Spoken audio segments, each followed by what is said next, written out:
Open natin yung gate.io.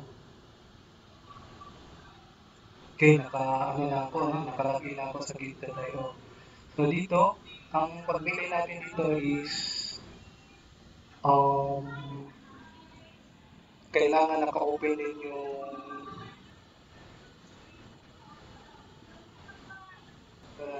coins.ph kasi dito tayo dadaan.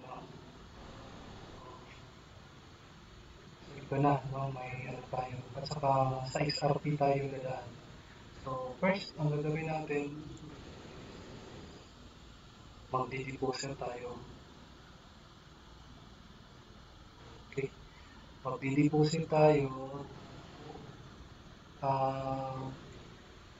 XRP kasi yung pinakamaganda, no? At saka mura yung ano niya, no? Sa XRP at saka mababa yung presyo compare sa Bitcoin. Pwede din po sa USDC yata yun kasi may bagong ano yung um, coins.ph, yung USDC, ito pwede din ito, no? USDC to USDT convert natin. Kaya nasa XRP yung na ano ko. Palit tayo dun, XRP. So sa XRP may ano siya, no? May destination tag. I-copy lang natin to. First, i-click natin yung points.ph, then i-click natin yung XRP. Pag mag-click na natin yung XRP, itong send, so press na natin itong send, no? Balik tayo sa git.io.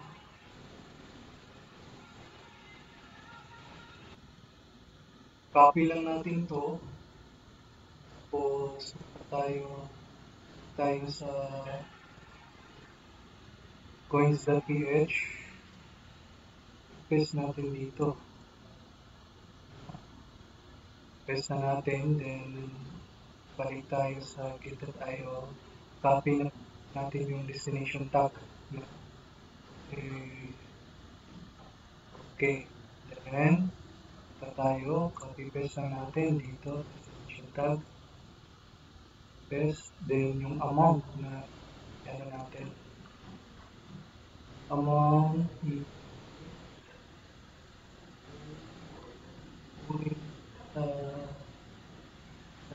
for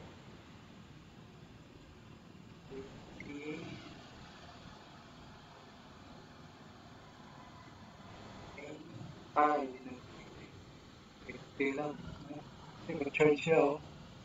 So, dito, so what for?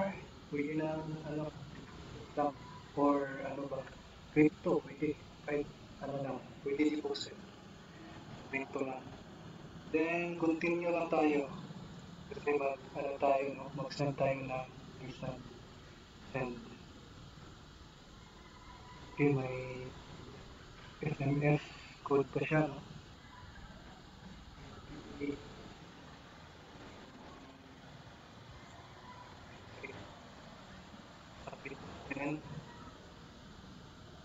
Okay. Punta tayo sa spot account. Wala pa kasi may ano ito, no? May 1.1 ako dati, no? So, antayin lang natin to, no? Ay lang minuto. Bali, i-refresh lang natin, guys, no? Kasi hindi pa mabot yung ano natin. XRP. Okay, 3.85, no? Nandito na pala, no? 3.85, 26 XRP. So, sa halagang 2.26 dollars, no? So, ito yung ibili natin ng SafeMoon. Next natin gagawin dito, i-trade natin itong XRP to USDT kasi yung USDT to SafeMoon, yun ang ibili natin. No? So, trade natin.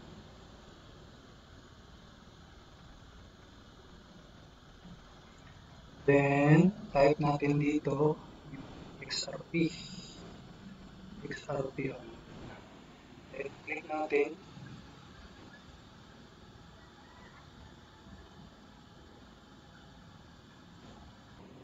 Ito na po, no? May balance ito. So, sa may balance, i-click lang natin to. Tapos, ito na. Then, i-sell natin yung natin.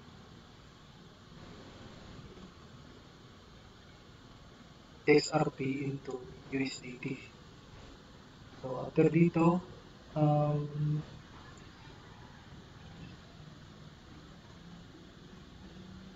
no? Sa Qcoin kasi may nakalagay dito na market, no? I-press pa yung market dito, automatic na siguro to, no? Sa Gate.io. Siguro ako nakikita, no? Okay, sell na agad. Sell tayo. Yung order. Tapos may password pa sa ano.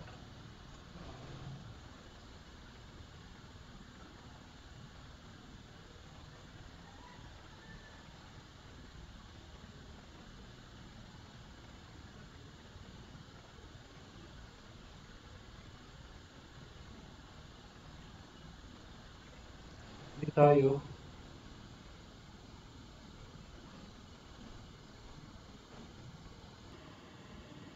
Balik tayo ng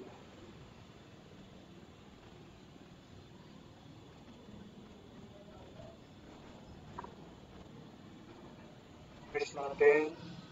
So, nakabili na pala naman tayo ng ano, USDT, tapos na pala tayong nakabili. So, after dito, iti-trade natin to from magbili na tayo, no?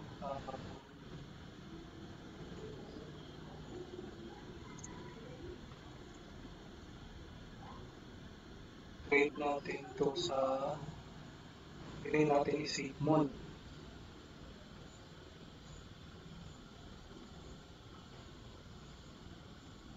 SafeMon to USDT.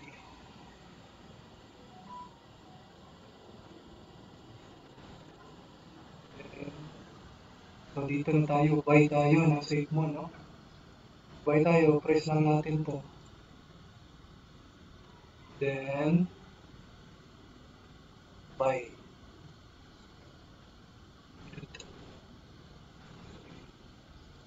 Tingnan sa atin kasi buy tayo. Order.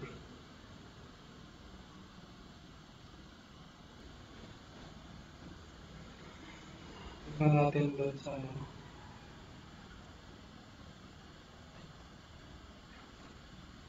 Balik tayo. Pabili na tayo.